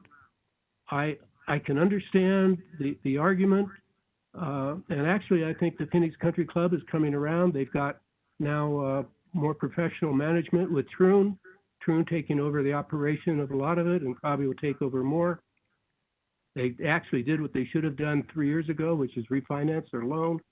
So they don't need to do this to survive. What's going to happen to the neighbors to the south, neighbors to the west, if this goes up, then those neighborhoods will die. And this city made a commitment, and we voted on it 75% to save those historic neighborhoods. It's one of the things that makes Phoenix great, is they have these historic small enclaves of old homes, neighborhoods with a lot of greenery, helping reduce the heat island aspect. And it's important, and we should keep it going. So I would ask you to support the neighbors, the votes of the Encanto Village, which turned this down twice, the votes of those that put the city ahead of individual interests. And if you want specifics, when you look at the last meeting of Councilwoman Pastor's, her exact words was that they would have to address permitting some ground floor uses and articulation for the building frontage type, and to form the Architectural Review Committee, not form it after they've decided what their project is. And these are specific things And they switched horses, they switched lawyers. The first meeting we had with Jason was he wasn't there before. And he said, what you said doesn't matter. Well, it does matter because the compromise that was made, remember, they were going for high rise. And they ended up with this. Tom, so Mr. Chauncey, I just want to, Yes. I want to quickly interject because you're down to 1 minute and 30 seconds for your side here. So I just want to interject real quick so you keep track of that. Okay, I assume we get credit for the time we were off air. But no, I will stop at this point. But I would thank the council people, council person, and staff for their help in this. Thank you. Thank you, Tom, and we could hear you quite well. Unless Councilwoman Pastor objects, we would go next to Paul Barnes for 2 minutes and then do an additional 2 minutes for Neil Haddad. And I'm in favor of that. Wonderful. So we will use, I think, timer just to help folks with this. So Paul Barnes, we will go next to you for 2 minutes, and then we will finish up with Neil Haddad for 2 minutes as well. All right. Can you hear me, Mayor? Yes, we can.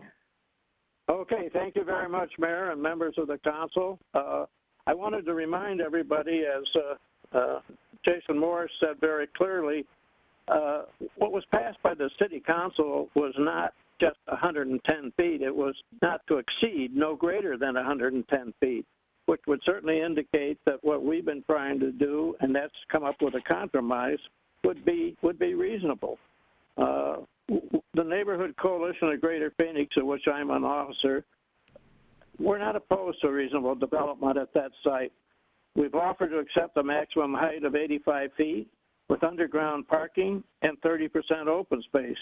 Regrettably, the applicant and its representatives have steadfastly refused to agree to any sort of an acceptable compromise. We would still like to put that on the table. And I think that something could be worked out that would make everybody, at least if not pleased, give us something that we could all work with and be happy with.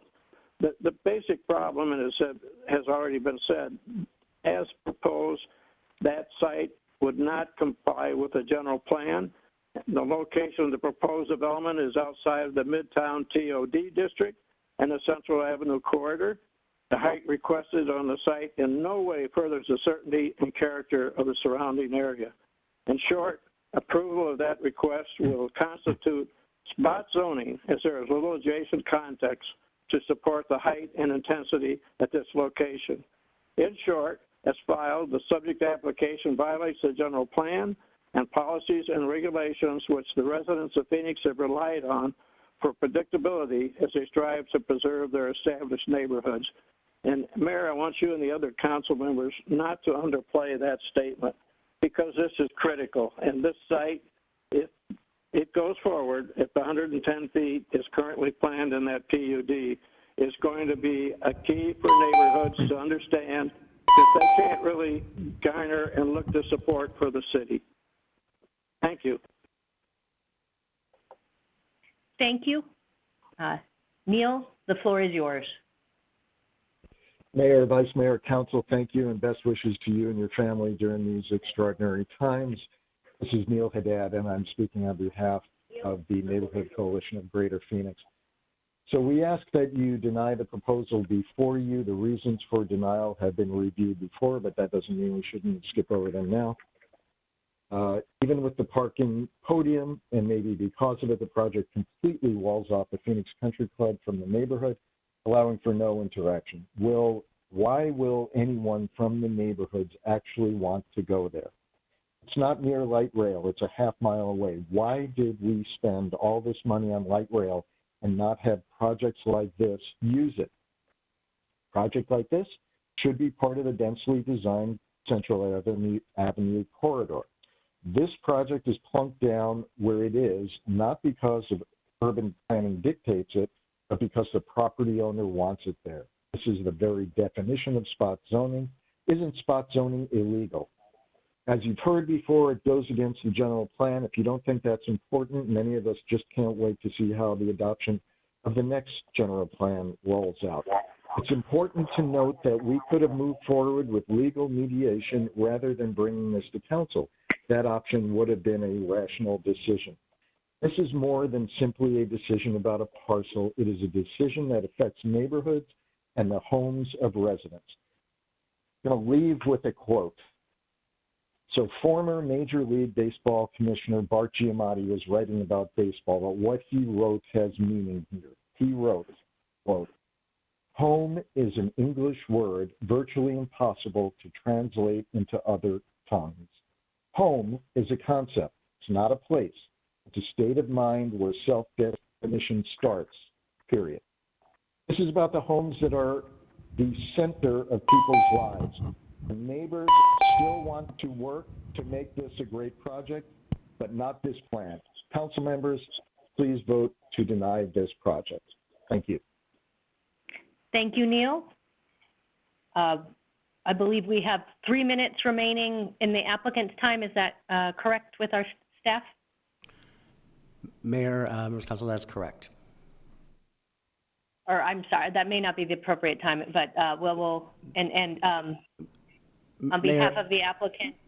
Yeah, I think they probably have a little bit more time than the 3 minutes on the applicant side, but Mr. Morris has reserved that 3 minutes in support for his rebuttal. All right, Mr. Morris, will you? 15, yeah.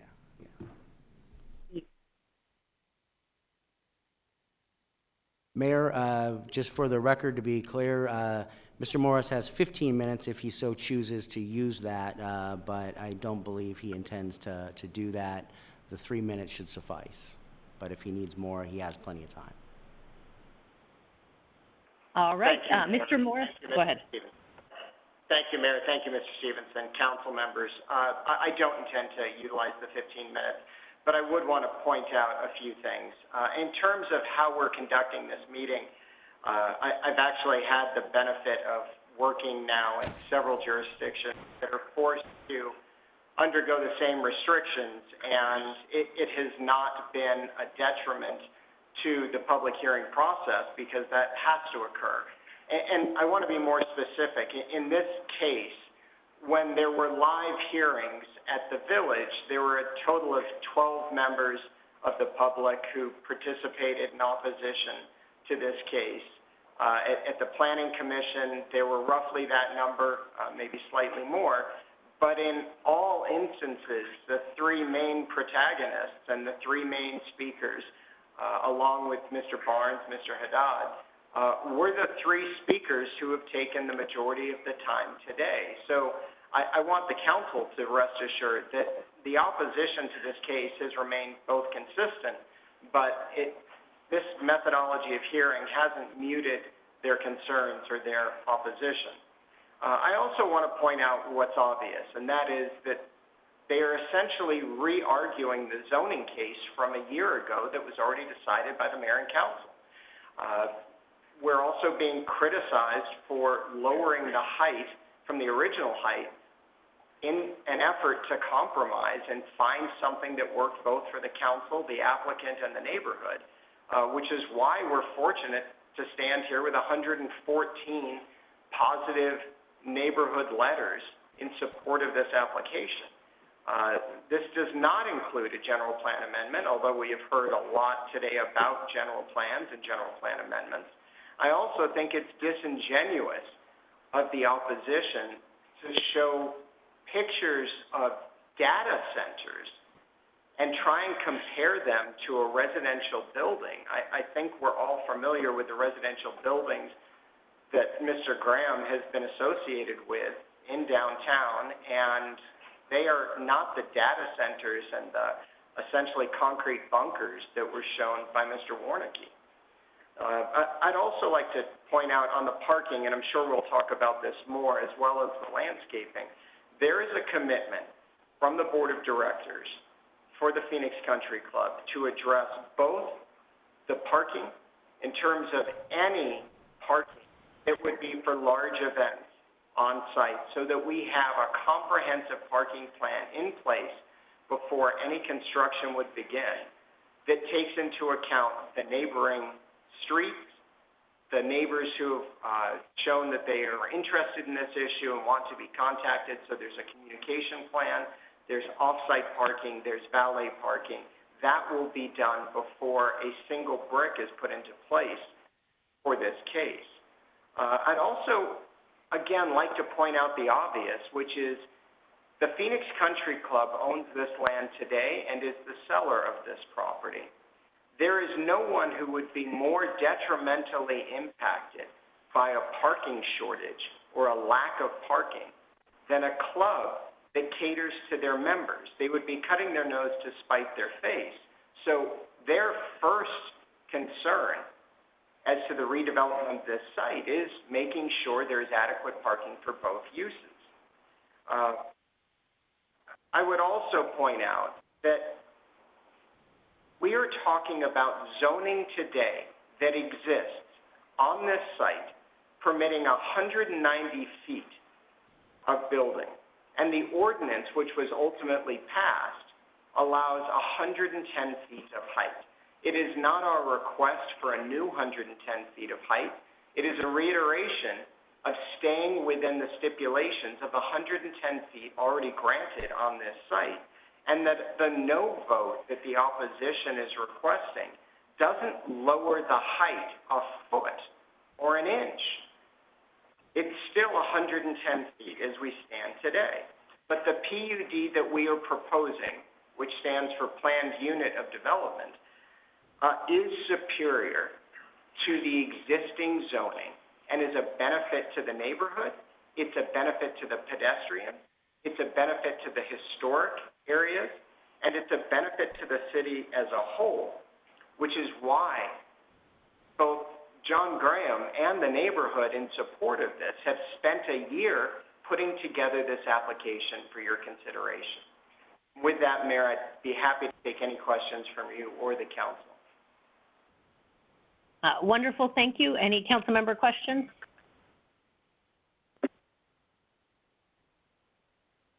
All right, with that, we will close the public hearing. We'll turn to Councilwoman Pastor.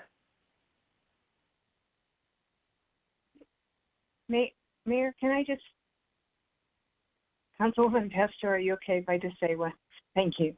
I wanted to comment on the public process. While we are in strange times, I think we've done an excellent job of trying to communicate. I know I have gotten a robust number of letters and emails and phone calls, both in support and in opposition. And I know there's been numerous meetings that have been held on this, including some meetings that I think the councilwoman actually led or helped to form. So, I know we're in strange times, but I do think we've done a pretty good job of trying to engage the public. I just wanted to make that comment. Thank you. Thanks. Thank you, Councilwoman Stark. Certainly, Councilwoman Pastor has been working very, very hard on this item. I will now turn to Councilwoman Pastor. So yes, I have been working very hard on this item for the last 2 years. And what I want to do is thank all the residents and the development team and staff for the much time and effort of this project.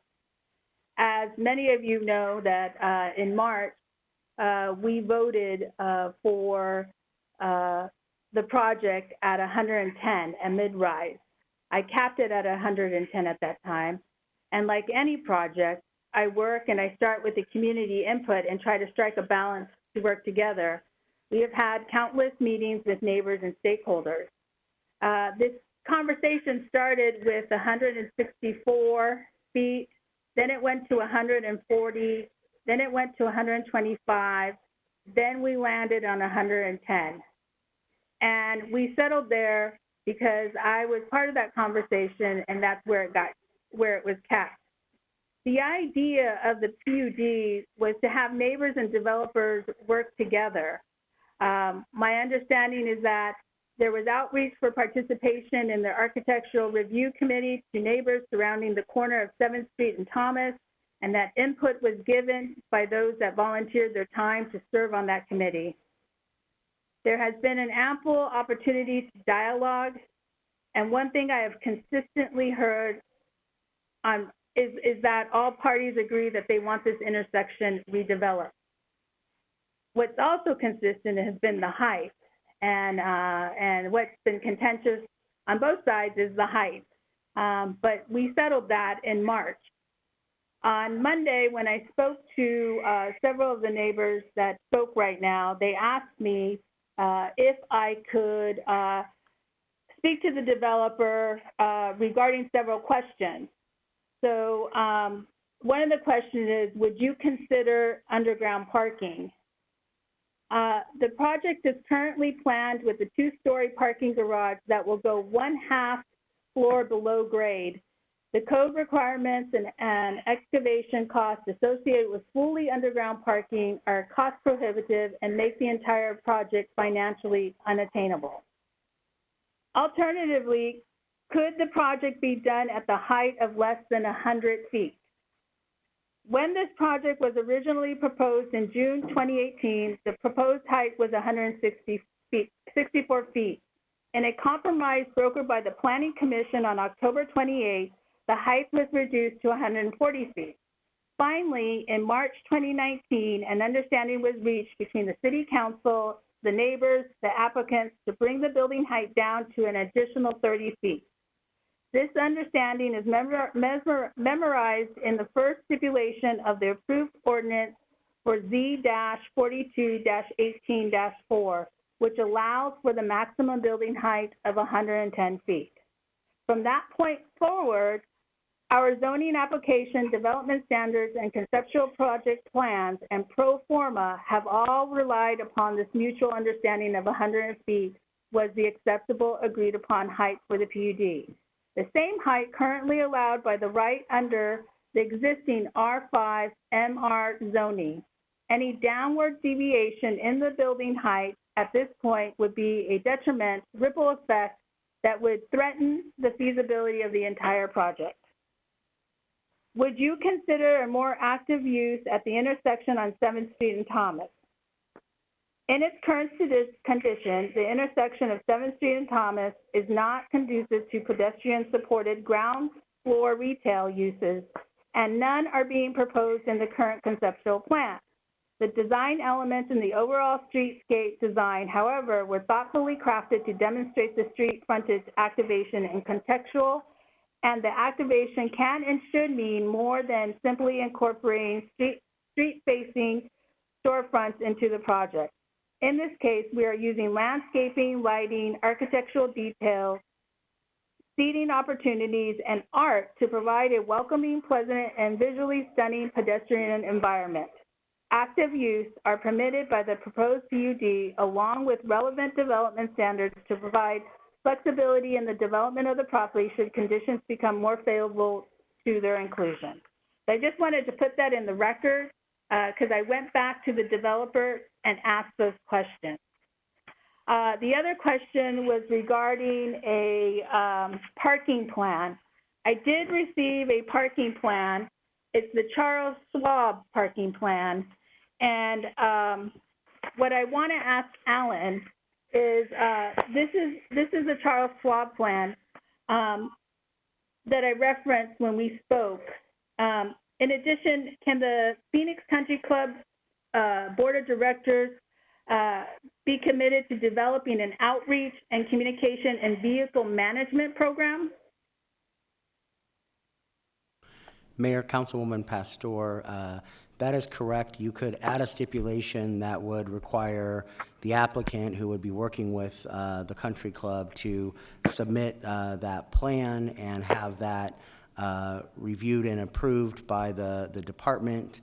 And the problem and challenge would come in is enforcement of that plan would really fall to the country club down the road. So taking this out, a year down the road or so after the project is built, if there are questions about the parking on site, the future condo building HOA won't have any oversight and ability to implement that plan. So the best way to do that would be to stipulate that the plan be submitted as part of this development project, So something like concurrent with a preliminary site plan, you would have to submit your parking plan, but then also having the country club board of directors on the record speak to how they will manage and be in compliance with that plan for their large events in the future.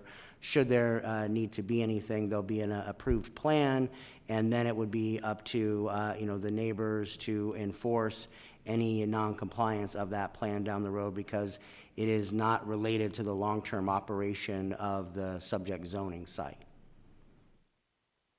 Okay, so would the commitment come from the country club? From the board member? Yeah, the long-term commitment should come from the country club board members, but you can add a stipulation that is compelling the applicant to get from the country club the actual plan and submit that as part of all their other submittals. Okay. So I was trying to answer a lot of the statements and questions. This has been voted. We did vote on this in March 2019 with the stipulation of only going up to 110. So I put 21 stipulations. They met all 21 stipulations, and it may not be in a way that several of the neighbors wanted it, because majority of the time the contention has been with the height. So I'm going to move approval of Z-51-19-4 per the memo from the Planning and Development Director dated May 6, 2020, and adopt the related ordinance with the modification to stipulation 11 to correct Robert Warnicki's address to 506 East Catalina. In addition, a new stipulation, number 13, to read as follows. The applicant shall submit a large-scale event parking plan concurrent with or prior to the preliminary site plan submittal as approved by Planning and Development Department. Final site plan approval cannot be granted until the parking plan is approved by the Planning and Development Department. Second. We have a motion and a second. Any discussion? Roll call. DeCiccio. Yes. Garcia. Yes. Nowakowski. Mayor, I'll be supporting the council member. That's a yes. Pastor. Yes. Stark. Yes, but I also want to thank Councilwoman Pastor for all her hard work on this. I know she's been working on it for almost, 2 years? So, yes. Waring. Mayor, since I was referenced earlier, I just should point out I voted against the general plan, and I vote aye on this. Thank you, Councilman. Williams. I'm going to support the councilwoman. I know she's worked hard on this. Guardado. Yes. Gallego. Yes. 9-0. Wonderful, thank you. Thank you for all who have worked so hard on this, including Councilwoman Pastor, who has been working on it for years. We will next move to item 72, which is Gila River Indian Community Gaming Grant, noting that Councilman Waring will not be participating in this vote. Vice Mayor, do we have a motion? Yes, I have a motion to approve item 72. Second. Any comments? Roll call. DeCiccio. Garcia. Yes. Nowakowski.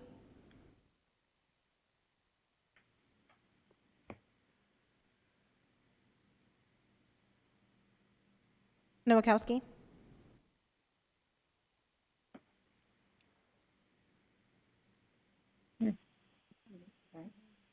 Pastor. Yes. Stark. Yes. Williams.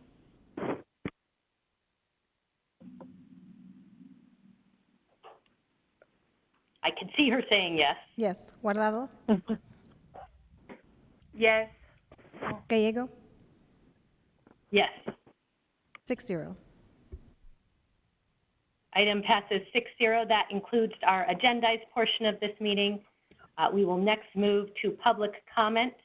I will turn to our city attorney to give an introduction to public comment, and then our first member of the public to comment will be Kellen Wilson. Chris Meyer, our city attorney, will you please introduce public comment? Thank you, Mayor. During citizen comment, members of the public may address the City Council for up to 3 minutes on issues of interest or concern to them.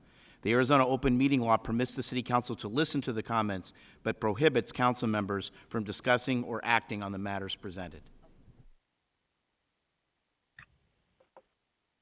Thank you, Chris. Kellen, you have 3 minutes, followed by Lucia Salinas. Okay, thank you. We are just trying to figure out this new system of speaking during public comment. I'm just going to pass my time to the next speakers. And we do not allow donated time, but you can certainly, we can certainly start with Lucia. Yeah, okay, thank you very much. Okay, so then Lucia will be followed by Tina Collins. Hello, can you hear me? Yes, we can. Hi. Hi, Mayor and everybody from the member of the council. Well, I'm talking behalf what's going on at the airport. My name is Lucia Salinas. I work with HMS Host for the last almost 19 years. I've been as a cook, and well, as we know, we heard that that they've been asking help to the city of Phoenix, but we also we are concerned of our jobs. Actually, I've been laid off since March. Since last month on the 20th, and I've been 6 weeks trying to get an appointment, but nothing is happening. So I've been struggling a lot for right now with this COVID-19 that's, put everything down. So right now I'm trying to figure out how I'm going to pay my health insurance that is very high. I'm trying how to pay my medicine and also how to pay bills. It's not been easy. So I'm asking of the city of Phoenix to put concern of the coworkers that are going to the same issues that I'm having, that I know they're asking for help, but also we're asking them to help us how we gonna pay our health insurance, because they're only giving us for at the end of this month of May, and I don't have no more hours to pay my insurance. So yeah, I'm struggling. So we asking the city of Phoenix to also think of the coworkers who work at the Sky Harbor Airport. Thank you so much. Tina will be followed by Mary Hall. Tina, the floor is yours. Hi, can you hear me? Yes, we can. Hello? Hi, yes, we can hear you. Tina Collins. Hi, I'm Tina Collins. I'm an employee of HMS Host for 15 years. It's a great place to work, but with all this COVID-19, I lost my job. I was furloughed March 23rd. Been 6 weeks, and I'm hearing that HMS Host is asking for a rent relief. And with that in mind, they're not offering to pay our insurance. And I don't know when I'm going to get to go back to work. And my insurance is very, very important to me. I'm on high blood pressure medicine as well as other medicines. And I pay $350 a month for me and my daughter as it is right now. And if they take that away from me, it could be devastating, as well as no unemployment.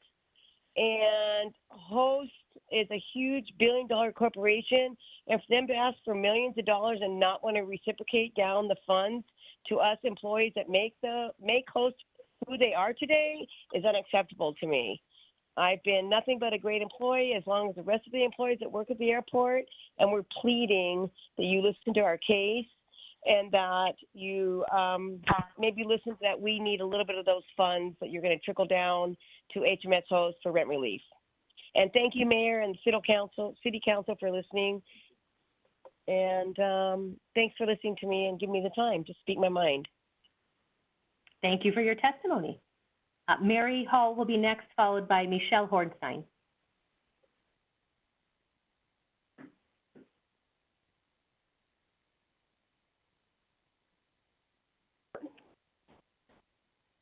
I've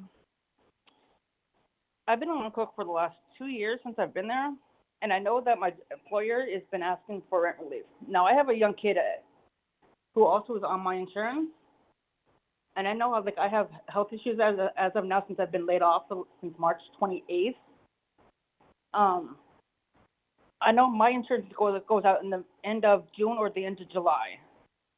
I would appreciate it if you guys don't take us off our health insurance. I don't have the money to pay, and I know my bills are now stacking because I'm not quite working.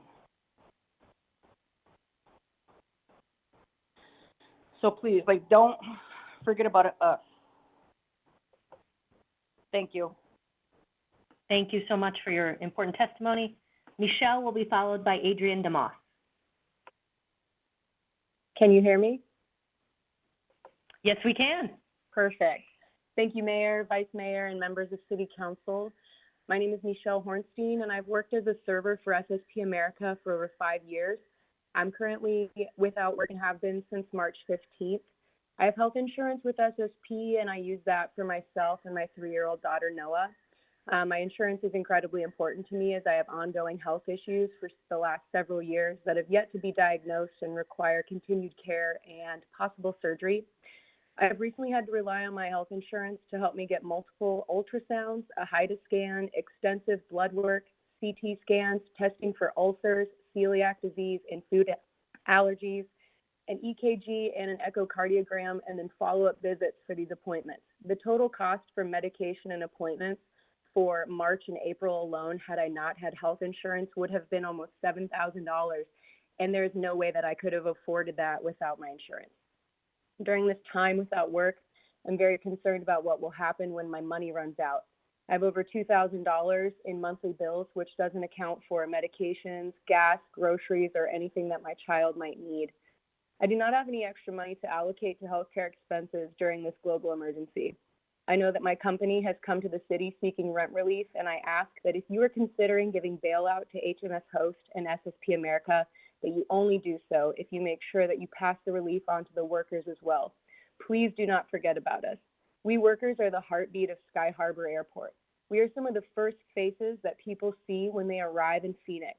We provide genuine service to people from all around the world, and we help bring more money to local economy in the form of recommendations for a whole slew of Arizona businesses, including restaurants, nightlife, and entertainment. Without us, you have nothing. Thank you for your time. Thank you for your testimony.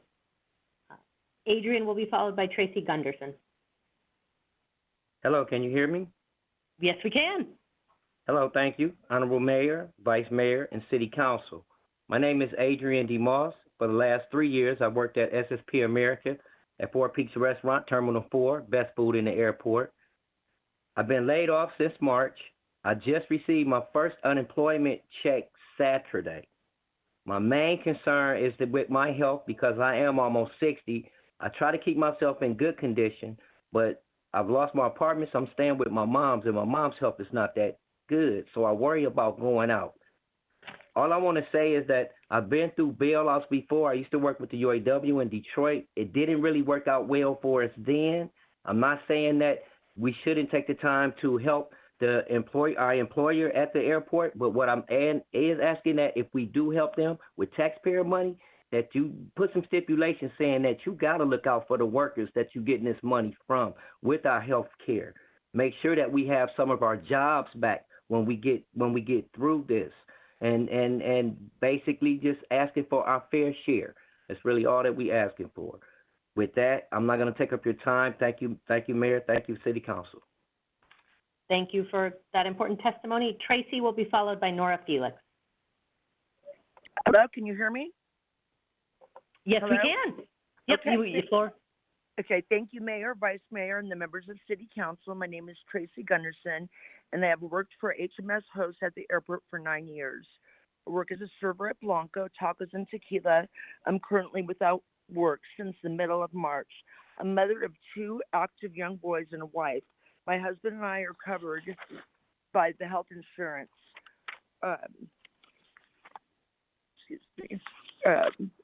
By my employer plan with HMS Host. The most difficult part of this time has been the unknowns. HMS has not made it clear that I will be able to maintain my health care coverage and what the cost will be. I'm very worried about what happens at the end of the month when HMS Host has said they will stop paying for